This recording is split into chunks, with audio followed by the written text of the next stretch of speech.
Hello नमस्ते अस्सलाम वालेकुम welcome welcome welcome back to my YouTube channel. तो बच्चों, बहुत पहले आपसे वादा किया गया था कि इस चैनल के थ्रू आपको बोर्ड एग्ज़ाम से रिलेटेड इम्पोर्टेंट क्वेश्चन करवाए और समझाए जाएंगे। तो उस कड़ी में हम वापस से एक नई शुरुआत करने जा रहे हैं।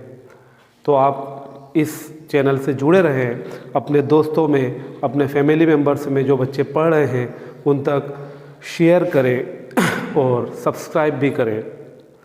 इंशाल्लाह आपको इस साल 2025 की एमपी बोर्ड एग्ज़ाम से रिलेटेड इम्पोर्टेंट सारे क्वेश्चन मैथमेटिक्स के या अदर सब्जेक्ट्स के इस चैनल के माध्यम से आपको मिलेंगे। उसी कड़ी में हम आज से शुरुआत कर रहे हैं जो कि मोस्ट इम्पॉर्टेंट क्वेश्चन है बच्चों। इस साल आने के उसके 99% चांसेस हैं, बहुत संभावनाएं हैं। आपको सबको भी पता ही होगा वो क्वेश्चन कितना इम्पोर्टेंट है। फर्स्ट चैप्टर से हम फर्स्ट चैप्टर से ही शुरू करेंगे और इसी कड़ी को आगे बढ़ाते जाएंगे पूरे 14 चैप्टर तक। आप वीडियो लास्ट तक देखें। तो एक क्वेश्चन है इरेशनल नंबर वाला, इरेशनल नंबर या अपरिमेय संख्या, √2, √5, √7, √3। तो उसी में हम एक्सरसाइज 1.2 का जो फर्स्ट क्वेश्चन है √5 इज एन इरेशनल नंबर, सिद्ध कीजिए कि कर्णी 5 जो है वो एक अपरिमेय संख्या है। तो सबसे पहले बच्चों इस क्वेश्चन को समझने के लिए, क्योंकि दिक्कतें यहीं शुरू होती है, इसके पहले बेसिक जो चीज़ें हैं, जो कॉन्सेप्ट्स हैं वो क्लियर कर लेते हैं हम, फिर इस क्वेश्चन को समझेंगे। क्वेश्चन तो बड़ा छोटा सा है, बस के थोड़े से कॉन्सेप्ट्स हैं वो क्लियर हो गए आपके, तो क्वेश्चन बड़ा अच्छा लगेगा। सबसे पहले तो हम एक चीज़ समझ लें कि रेशनल नंबर क्या होता है। रेशनल नंबर या परिमेय संख्या आप सब जानते होंगे, लेकिन एक बार फिर मैं रिपीट कर रहा हूँ। रेशनल नंबर जो कि a/b के फॉर्म में हो या p/q के फॉर्म में हो, मतलब जो अपॉन के फॉर्म में हो, और वेयर जो है उसका डिनोमिनेटर जो हर है वो 0 ना हो। तो ये तो हो गया रेशनल परिमेय संख्या, जिसका जो हर है डिनोमिनेटर 0 ना हो और जो अपॉन के फॉर्म में हो। दूसरी चीज़, एक होता है प्राइम, को प्राइम या हिंदी में हम कहें तो सहअभाज्य। सहअभाज्य या को प्राइम का मतलब ऐसे नंबर जिनमें कोई भी कॉमन फैक्टर न हो, जैसे 2, 3, ये दोनों क्या कहलाएंगे? को प्राइम नंबर। 3, 5 ये क्या कहलाएंगे? को प्राइम नंबर। 5, 7 ये सब क्या कहलाएंगे? को प्राइम नंबर्स। मतलब इनमें कोई भी फैक्टर कॉमन नहीं है, कॉमन फैक्टर 1 है इनका, मतलब HCF जो है वो 1 आएगा। तो ये होते हैं को प्राइम। ये हो गया हमारा रेशनल नंबर। देन एक जो थ्योरम है 1.2, इस क्वेश्चन को समझने के लिए इसे समझना बहुत इंपॉर्टेंट है। ये थ्योरम क्या कहता है कि अगर किसी नंबर का स्क्वायर डिविजिबल है किसी नंबर से, तो वो नंबर भी डिवाइड होगा, वो नंबर भी डिविजिबल होगा। जैसे कि सपोज करें 10 का स्क्वायर होता है 100। तो 100 है, 100 10 का स्क्वायर है, तो 100 अगर 2 से डिविजिबल है, 100 में 2 का भाग हो रहा है, 100 जो है 2 से विभाजित है 50 बार होगा, तो जो 10 है वह भी 2 से डिविजिबल होगा 5 टाइम। 100 जो है अगर 5 से डिविजिबल है 20 टाइम, तो 10 भी 5 से डिविजिबल होगा। मतलब अगर स्क्वायर डिविजिबल है तो नंबर भी डिविजिबल होगा।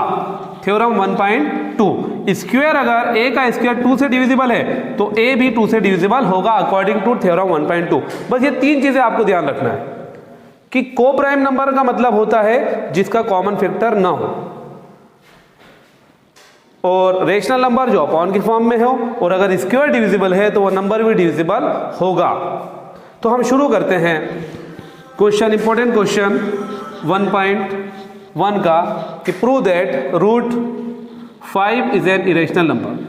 तो सबसे पहले हम जानते हैं कि ये इरेशनल ही है, इसका कॉन्ट्राडिक्ट, इसका उल्टा विपरीत मान लेते हैं हम अज्यूम कर लेते हैं कि √5 जो है वो रेशनल नंबर, √5 को अज्यूम कर लेते हैं कि वो रेशनल नंबर है, वो परिमेय संख्या है। √5 को हमने अज्यूम कर लिया कि √5 जो है वो एक रेशनल नंबर है, एक परिमेय संख्या है। और अभी हमने देखा कि अगर वो परिमेय संख्या है तो अपॉन के फॉर्म में होगी, मतलब इट मीन्स ये हुआ कि जो रूट 5 है वो इक्वल है किसके, ए अपॉन बी के या पी अपॉन क्यू के। अगर वो रेशनल है तो इसी फॉर्म में है, जहां पर बस ये चीज ध्यान रखना है कि वेयर ए और बी जो है, ए एंड बी, ये जो है ये को प्राइम है, ये को प्राइम है। को प्राइम हमने अभी देखा, को प्राइम का मतलब है जिसमें कोई भी कॉमन फैक्टर न हो, और अगर कॉमन फैक्टर है तो को प्राइम नहीं है। अब हम स्क्वायर करेंगे दोनों साइड से, स्क्वायर करते हैं, वर्ग करते हैं, तो ये हो जाएगा 5 और ये हो जाएगा A square upon B square. अगर बी स्क्वायर की वैल्यू यहाँ से निकालें तो आ जाएगा A square upon 5, equation number first. अब एक चीज़ ध्यान देखें, हमें दिख रहा है इक्वेशन फर्स्ट में कि जो ए स्क्वायर है वो 5 से डिविजिबल है, तो हम लिखेंगे, आप लोगों ने लिखना, since A square is divisible by 5, A square A का वर्ग 5 से विभाजित है, तो therefore A will also divisible by 5। अगर a का स्क्वायर 5 से विभाजित है तो a भी 5 से डिवाइड होगा अकॉर्डिंग टू थ्योरम 1.2। प्रमेय जो 1.2 है उसके अकॉर्डिंग अगर स्क्वायर डिविजिबल है तो वह नंबर भी डिविजिबल होगा। अगर a 5 से डिविजिबल है, इट मीन्स क्या हुआ, इट मीन्स ये हुआ कि a जो है इस तरह का है, 5k के फॉर्म का, 5k के फॉर्म में होगा, जहां पर जो k है वो कोई भी हमारा नेचुरल नंबर हो सकता है 1 2 3। अगर हम 1 रखें तो 5 1 5, 2 रखेंगे तो 5 2 10, 3 रखेंगे तो 5 3 15 सॉरी है ना, 4 रखेंगे तो 5 4 20, 5 रखेंगे तो 5 5 25, मतलब 5 से डिविजिबल तो होगा। इसको हम पुट कर देंगे इक्वेशन नंबर फर्स्ट में। इक्वेशन फर्स्ट क्या थी, B square is equal to A square upon 5। अब ए स्क्वायर की वैल्यू, ए की वैल्यू अगर हम पुट करें यहाँ पर तो हो जाएगा 5k का स्क्वायर अपॉन 5, तो B square is equal to 5 का स्क्वायर होता है 25 और k स्क्वायर अपॉन 5, 5 से 25 कैंसिल हो जाएगा, तो बी स्क्वायर बराबर आ जाएगा 5k का स्क्वायर। अगर हम इसको देखें कि B square upon 5 is equal to क्या आ रहा है, k स्क्वायर। अब इसको देखें तो गौर से, B square upon 5, it means ये हुआ कि बी स्क्वायर किससे डिविजिबल है, 5। फिर वही चीज लिखेंगे हम अकॉर्डिंग टू थ्योरम 1.2 कि b का स्क्वायर 5 से डिविजिबल है, b का वर्ग 5 से विभाजित है, तो इसलिए b भी आल्सो डिविजिबल बाय 5। जो b भी है वो 5 से विभाजित होगा अकॉर्डिंग टू थ्योरम 1.2। जैसे यहाँ पर a का स्क्वायर 5 से डिविजिबल था तो a भी 5 से डिविजिबल होगा, वैसे ही हम देख रहे हैं कि b का स्क्वायर 5 से डिविजिबल है तो b भी 5 से डिविजिबल होगा। तो अब आप एक चीज देखें, हमने जो अज्यूम किया था a और b को जो अज्यूम किया था वो हमने अज्यूम किया था कि ये को प्राइम है, सहअभाज्य है, और सहअभाज्य का मतलब होता है जिसमें कोई भी कॉमन फैक्टर ना हो। लेकिन हम देख रहे हैं कि a भी 5 से डिविजिबल है और b भी 5 से डिविजिबल है। इसका मतलब हुआ कि a और b में दोनों में कॉमन फैक्टर जो है वो 5 है, 5 दोनों का ही कॉमन फैक्टर है। इसका मतलब यह हुआ कि जो a और b है वो को प्राइम इंटीजर नहीं है। और पता है ऐसा क्यों हो रहा है, क्योंकि जो हमारा अजम्पशन था, हमने जो माना था, हमने रूट 5 को एक रेशनल नंबर मान लिया था, जबकि रूट 5 जो है इरेशनल होता है, तो हमने माना ही गलत था, इसलिए जो हमारा आंसर आ रहा है वो भी गलत ही आ रहा है। तो हम लिख देंगे since a and b have common factor as 5, a और b का दोनों का कॉमन फैक्टर क्या है, 5 आ रहा है, क्योंकि 5 से डिविजिबल है इसलिए इनका दोनों का कॉमन फैक्टर जो है वो 5 है।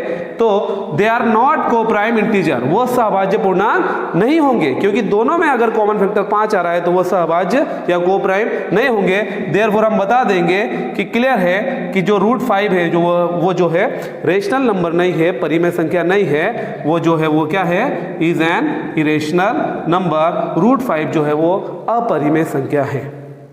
तो आशा करता हूं आपको एक क्वेश्चन समझ में आ गया होगा। पूरा अंत तक देखें आपको और एक एक चीज देखें शुरू से, तो बिल्कुल क्लियर हो जाएगा ये क्वेश्चन। इसी तरह से आप रूट 2, रूट 3 इनको भी प्रैक्टिस कर सकते हैं। तो बहुत संभावना है ये क्वेश्चन आए। तो उम्मीद करता हूं आप लोग इस चैनल से जुड़े रहेंगे और इस वीडियो को ज़्यादा से ज़्यादा अपने दोस्तों तक, फैमिली मेम्बर्स तक, जो पढ़ने वाले बच्चे हैं उन तक शेयर करेंगे और सब्सक्राइब भी करेंगे और लाइक मस्ट करते हैं और जुड़े रहें। अब इंशाल्लाह कंटिन्यूसली इस पर वीडियोस या क्वेश्चन, इंपॉर्टेंट क्वेश्चन आते रहेंगे। तो हम मिलते हैं बच्चों एक नए वीडियो के साथ, एक नए इंपॉर्टेंट क्वेश्चन के साथ। तब तक अपना ख्याल रखें, दुआओं में याद रखें। बहुत सारा प्यार।